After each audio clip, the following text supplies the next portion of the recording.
آج خرید و فروخت کے اندر انسان ایک دوسرے کو دھوکہ بھی دیتا ہے، نقصان بھی دیتا ہے اور قسمیں بھی اٹھاتا ہے۔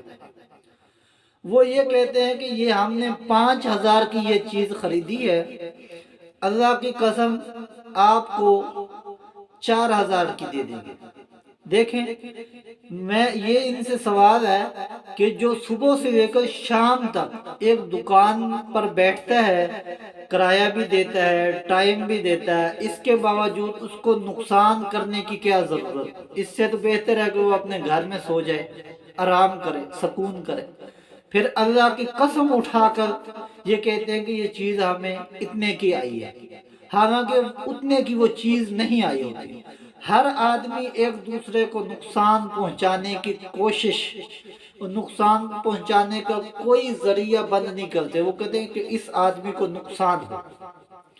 دوسری بات کہ پھر یہی عوام آ کر یہی انسان یہی بات کہتے ہیں کہ ہمارے کاروبار پیسے تو آتے ہیں مگر اس کے اندر برکت نہیں ہے۔ جب آپ نے جھوٹ بول کے ایک پیسے کمائے ہیں تو اس میں برکت کہاں سے آئے گی؟ اس میں تو برکت نہیں ہوگی۔ حضرت عبد الرحمن بن عوف، ان کا ایک طریقہ کار یہ ہے کہ آپ نقد خریدیں، نقد بیچ دیں۔ اگر اس کے اوپر 10 روپے نفع ہے تو بیچ دیں، اگر چیز کے اندر عیب ہے تو بتا دیں یہ چیز کے اندر عیب ہے، وہ بک جائے گی، پھر بھی آپ کی بک جائے گی، یہ نہیں ہے کہ وہ بکے گی نہیں۔ عیب ہے تو آپ بتا دیں اس کے اندر یہ چیز عیب ہے، تو وہ کم پیسوں میں بک جائے گی، جتنے کی آپ نے خریدی ہوگی اتنے کی آپ سے بک جائے گی، مگر اتنے پیسے آپ کو جب مل جائیں گے تو اس میں برکت ہوگی، آپ کو نقصان نہیں آئے گا۔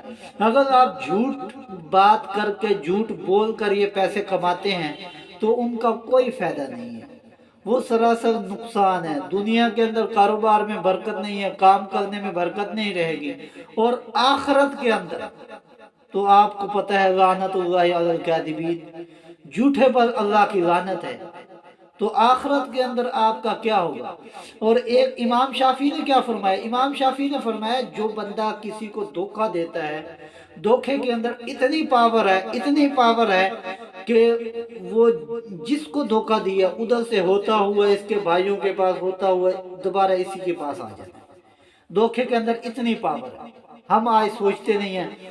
اور نقصان سے بچنے کے لیے کچھ دعائیں ہیں۔ ایک دعا تو آپ صبح و شام یہ پڑھتے رہا کریں، بسم اللہ الذی لا یضر مع اسمہ شیء فی الارض ولا فی السماء وهو السمیع العلیم۔ یہ دعا صبح 3 مرتبہ، شام 3 مرتبہ، فجر کی نماز اور مغرب کی نماز کے بعد۔ اور دوسری دعا ہے کہ جب آپ نے کوئی چیز خریدنی ہے تو آپ نے یہ دعا کی کثرت کرنی، اللہم اخر لی واختر لی ولا تقلنی الی اختیاری۔ اس کی آپ کثرت کریں۔ اگر آپ کا دل اطمینان میں آ جائے تو وہ چیز آپ خریدیں، اگر دل اطمینان میں نہ آئے تو پھر وہ چیز نہ خریدیں۔ اور دوسری جو بڑی دعا ہے وہ یہ ہے، بسم اللہ اللہم انی اسألک خیر هذه السوق وخیر ما فیها واعوذ بک من شرها وشر ما فیها اللہم انی اعوذ بک ان اصیب فیها یمینا فاجرتا او صفقتا خاسرا۔ یہ دعا ہے، یہ بھی دعا یاد کر لیں۔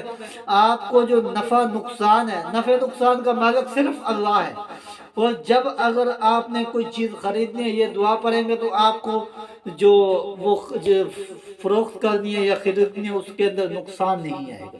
یہ نقصان، خرید و فروخت کے اندر نقصان سے بچنے کے لیے یہ دعا ہے، اور یہ دعا آپ یاد فرما لیں انشاءاللہ۔